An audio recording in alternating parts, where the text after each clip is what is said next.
नमस्कार। कैसे हैं आप लोग? उम्मीद करते हैं अच्छे होंगे और स्वस्थ होंगे। आज के इस लेक्चर में हम लोग class 12th micro economics chapter 3 national income के बारे में डिस्कशन करेंगे। नेशनल इनकम और उसके कॉन्सेप्ट के बारे में इसके प्रीवियस वाले लेक्चर में हम लोगों ने डिस्कशन कर लिया है। इस लेक्चर में हम डोमेस्टिक इनकम के बारे में समझेंगे। ये डोमेस्टिक इनकम क्या होता है और वह किस तरीके से नेशनल इनकम से डिफरेंट होता है, इस टॉपिक को हम लोग इस लेक्चर में समझेंगे। तो चलिए देखते हैं। Domestic and national concept of income. Domestic and national concept of income के बारे में हम ये लेक्चर है। तो सबसे पहले हम लोग देख लेते हैं डोमेस्टिक इनकम क्या होता है। नेशनल इनकम के बारे में प्रीवियस लेक्चर में कंप्लीट हो चुका है। Domestic income it is the sum total of factor income. ये क्या होता है कि फैक्टर इनकम को हम टोटल कर लें, उसी को हम डोमेस्टिक इनकम कहते हैं। बट एक कंडीशन है। क्या कंडीशन है? Generated with in domestic territory of a country.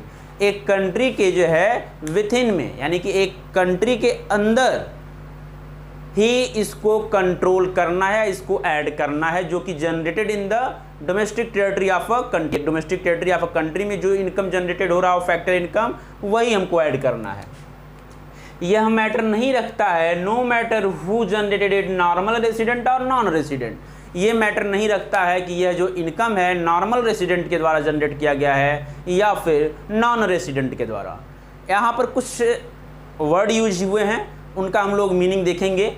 For example factor income. Factor income, इसके पहले नेशनल इनकम का जो टॉपिक था उसमें फैक्टर इनकम और नॉर्मल रेसिडेंट के बारे में बता दिया गया है। अगर आप नेशनल इनकम का डिफिनीशन आपको लर्न होगा तो वहाँ पर मैंने बताया था कि फैक्टर इनकम और नॉर्मल रेसिडेंट के द्वारा जो अर्न किया गया हो वही इनकम जो है हम नेशनल इनकम में इंक्लूड करते हैं। वहाँ पर मैंने फैक्टर इनकम में बताया था compensation of employees, rent, profit और इंटरेस्ट को फैक्टर इनकम में इंक्लूड किया जाता है। और नॉर्मल रेसिडेंट के बारे में मैंने बताया था कि ऐसे लोग जो कि मोर देन 1 ईयर इंडिया में, फॉरेन कंट्री के लोग मोर देन 1 ईयर से अगर जॉब करते हैं तो वह नेशनल नॉर्मल रेसिडेंट में इंक्लूड कर लिए जाएंगे। इसी तरीके से यदि इंडिया के कोई लोग फॉरेन कंट्री में जा कर के 1 वर्ष से अधिक तक वर्क करते हैं तो वह नॉर्मल रेसिडेंट में इंक्लूड नहीं किए जाएंगे। वह जिस कंट्री में वर्क करते हैं उस कंट्री के नॉर्मल रेसिडेंट बन जाएंगे। ठीक है। तो नॉर्मल रेसिडेंट के बारे में कई एग्जाम्पल भी मैंने बताया था प्रीवियस लेक्चर में, आप उस वीडियो को देख सकते हैं। एक वर्ड यहाँ पर यूज हुआ है generated with domestic territory of a country. इसका मीनिंग समझते हैं। Domestic territory of a country, आपको इस वर्ड से लगता होगा domestic territory of a country का मीनिंग जो होता है एक पॉलिटिकल बाउंड्री होता है, ये आपको लगता होगा। सामान्यतः यही होता भी है कि एक डोमेस्टिक टेरिटरी जो होता है एक पॉलिटिकल बाउंड्री लाइन को ही कहते हैं। फॉर एग्जाम्पल इंडिया का जो बाउंड्री लाइन है वह इंडिया का डोमेस्टिक टेरिटरी है। इसके अगर हम बाहर चले जाएंगे तो दूसरी कंट्री आ जाएगी, हमारी डोमेस्टिक टेरिटरी खत्म हो जाएगी। बट इकोनॉमिक्स में डोमेस्टिक टेरिटरी जो होता है एक ब्रॉड कॉन्सेप्ट है, एक बहुत ही पावरफुल कॉन्सेप्ट है और यह पॉलिटिकल टेरिटरी से कहीं ज़्यादा है। तो इस टॉपिक को देखते हैं। Domestic territory of a country in economics it is refer to the economic territory. Economics में डोमेस्टिक टेरिटरी को ही हम इकोनॉमिक टेरिटरी के नाम से जानते हैं। और इकोनॉमिक टेरिटरी को किस तरीके से डिफाइन किया जा सकता है? ये एक जियोग्राफिकल टेरिटरी है जहां पर administrated by the government with in which person, goods and capital circulated freely. यानी कि जो domestic territory of a country है वह एक इकोनॉमिक टेरिटरी इसको कहते हैं। ये ऐसा जियोग्राफिकल टेरिटरी होता है, एक ऐसा जियोग्राफिकल एरिया होता है जिस पर गवर्नमेंट का एडमिनिस्ट्रेशन रहता है, administrated by government with in which person, goods and capital, जहां पर कोई भी व्यक्ति, कोई भी वस्तु या फिर कोई भी पूंजी, person, goods and capital circulated freely, बहुत ही आसानी से मूवमेंट कर सकते हो, सर्कुलेट कर सकते हो। ऐसे एरिया को या ऐसे लार्ज टेरिटरी को ही हम इकोनॉमिक टेरिटरी कहते हैं। इसको एक एग्जाम्पल के थ्रू हम लोग समझने की कोशिश करते हैं। फॉर एग्जाम्पल इंडिया की एम्बेसी जो है, इंडियन एम्बेसी यदि कनाडा में है तो कनाडा में इंडियन एम्बेसी तक इंडियन गवर्नमेंट की पहुंच है, वहाँ तक वह अपने पर्सन, गुड्स एंड कैपिटल को फ्रीली मूव कर सकता है, फ्रीली जो है सर्कुलेटेड कर सकता है। बट कनाडा की जो एम्बेसी इंडिया में होगी या जापान की जो एम्बेसी जो इंडिया में होगी, उस एम्बेसी में जो जापान की या कनाडा की होगी, इंडियन गवर्नमेंट ज़्यादा इंटरफेयर नहीं करेगी।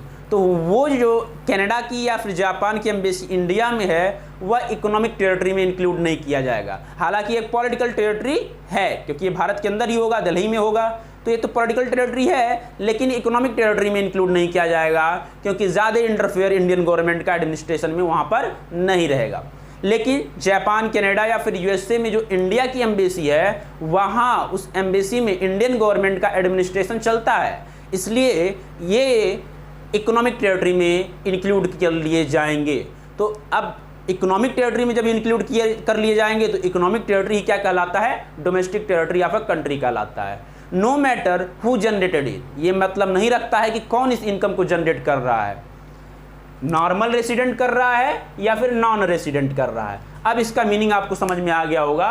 Domestic income it is the sum total of factor income generated within domestic territory of a country, no matter who generated it, normal resident और नॉन रेसिडेंट।